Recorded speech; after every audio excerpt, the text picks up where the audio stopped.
Hello my friends, welcome to my channel Prasad studies. आज हम NCERT class 10th का maths का chapter number 3 that is pair of linear equation in two variables का part 7 पढ़ने जा रहे हैं। Let's start. NCERT example question number 2, graphically find whether the following pairs of equations has no solution, unique solution or infinitely many solution। हमें एक one pair of equation दिया हुआ है, हमें फाइंड आउट करना है कि इनका नो सॉल्यूशन है, मतलब इनका एक भी सॉल्यूशन नहीं है। इनका यूनिक सॉल्यूशन है, मतलब इनका वन सॉल्यूशन है। और इनफाइनाइटली इनका मेनी सॉल्यूशन है, इनफाइनाइटली इनका मेनी सॉल्यूशन है। जब लाइंस एक दूसरे को इंटरसेक्ट करेगी तब हमें एक सॉल्यूशन मिलेगा, यूनिक सॉल्यूशन मिलेगा, एक सॉल्यूशन मिलेगा। जब लाइन एक दूसरे के पैरेलल होंगे तब हमें नो सॉल्यूशन मिलेगा, नो सॉल्यूशन मिलेगा, एक भी सॉल्यूशन नहीं मिलेगा। और जब लाइंस एक दूसरे के कोइंसाइडेंट होंगे तब हमें इनफाइनाइट सॉल्यूशन मिलेगा। हमें क्या मिलेगा? इनफाइनाइट सॉल्यूशन मिलेगा। सो हमें फाइंड आउट करना है कि लाइंस, ये जो इक्वेशन है, ये जो दो पेयर ऑफ इक्वेशन है, किस टाइप के लाइंस को इंडिकेट करता है, रिप्रेजेंट करता है। क्या वो कोइंसाइडेड लाइन को रिप्रेजेंट करता है, पैरेलल लाइन को रिप्रेजेंट करता है, या इंटरसेक्टिंग लाइन को रिप्रेजेंट करता है। आइए फाइंड आउट करते हैं।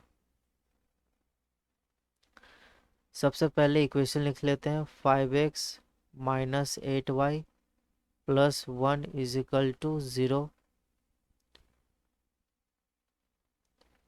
दूसरा इक्वेशन है 3x minus 24/5y plus 3/5 is equal to 0।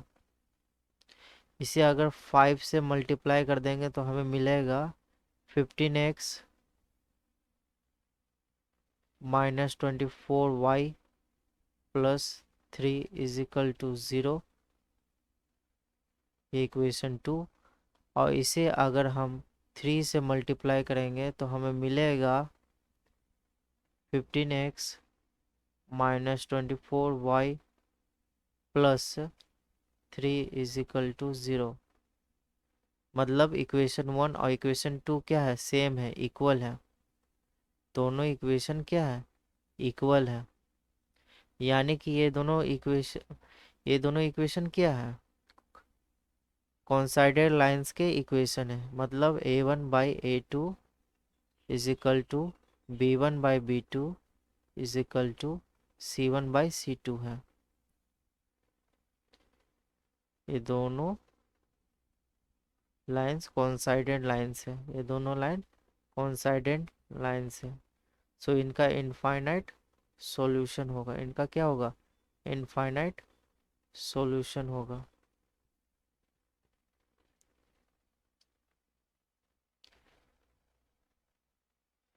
मगर यहाँ पर हमें बोल रहा है कि इसे ग्राफिकली रिप्रेजेंट करना है ना, ग्राफिकली फाइंड आउट करना है। तो ग्राफिकली फाइंड आउट करते हैं। यहाँ पर इक्वेशन लिख लेते हैं। 5x minus 8y plus 1 is equal to 0। ये लाइन है, ये इक्वेशन है, ये एक लाइन को रिप्रेजेंट करेगा। एक लाइन को ड्रॉ करने के लिए हमें कम से कम दो पॉइंट्स को फाइंड आउट करना होता है। एक लाइन को ड्रॉ करने के लिए हमें दो पॉइंट्स को फाइंड आउट करना होता है। सो दो पॉइंट्स फाइंड आउट करते हैं। हम x इज इक्वल टू 0 लेते हैं तो क्या होगा?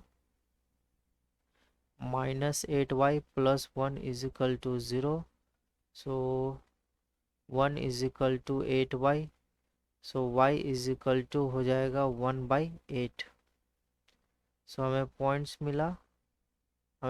मिला। 0,1/8। ठीक है। दूसरा, हम x इज इक्वल टू 1 रखते हैं।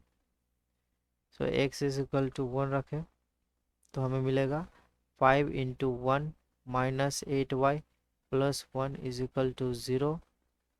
सो 5 plus 1 6, 6 is equal to 8y। So ये हो गया 4, ये हो गया 3। तो y इज इक्वल टू हो जाएगा 3/4। y इज इक्वल टू हो जाएगा 3/4।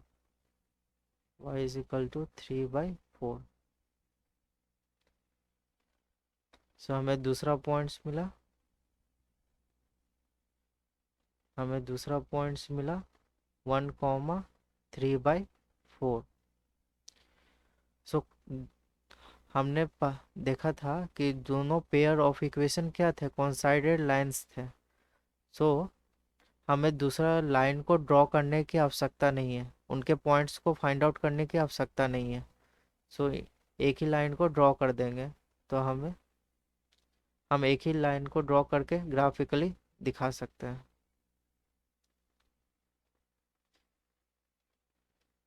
इसे ड्रॉ करते हैं अभी।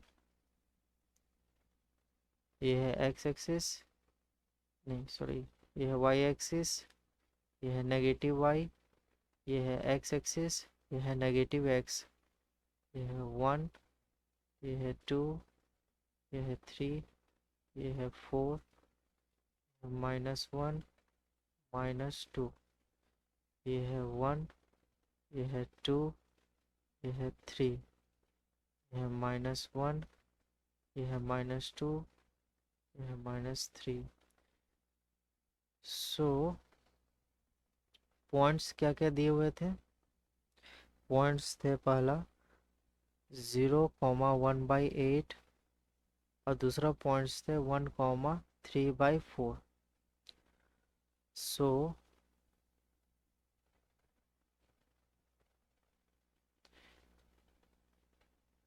पहला 0,1/8, तो 1/8 यहाँ होगा, तो यहाँ पर पॉइंट है वो। ठीक है। फिर दूसरा है 1,3/4, तो 3/4 यहाँ पर होगा। सो इन दोनों पॉइंट को मिलाएंगे तो ये लाइन हमें मिलेगा, ये लाइन ड्रॉ होगा। सो ये लाइन रिप्रेजेंट करता है 5x -8y plus 1 is equal to 0। इस इक्वेशन को ये लाइन, मतलब ये इक्वेशन इस लाइन को रिप्रेजेंट करता है, ये इक्वेशन इस लाइन को रिप्रेजेंट करता है और इस इक्वेशन को भी रिप्रेजेंट करेगा, मतलब 3x -24/5y plus 3/5 is equal to 0। इस इक्वेशन को भी ये लाइन रिप्रेजेंट करेगा और इसको भी ये रिप्रेजेंट करेगा, क्योंकि ये क्या है, कॉन्साइडेड लाइन है, एक के ऊपर एक है, कॉन्साइडेड लाइन होंगे, एक के ऊपर एक होंगे। और इनके कितने सॉल्यूशन है? इनके इनफाइनाइट सॉल्यूशन है, इनके इनफाइनाइट सॉल्यूशन है। I hope guys that you have understood the question. So thank you friends for watching my videos.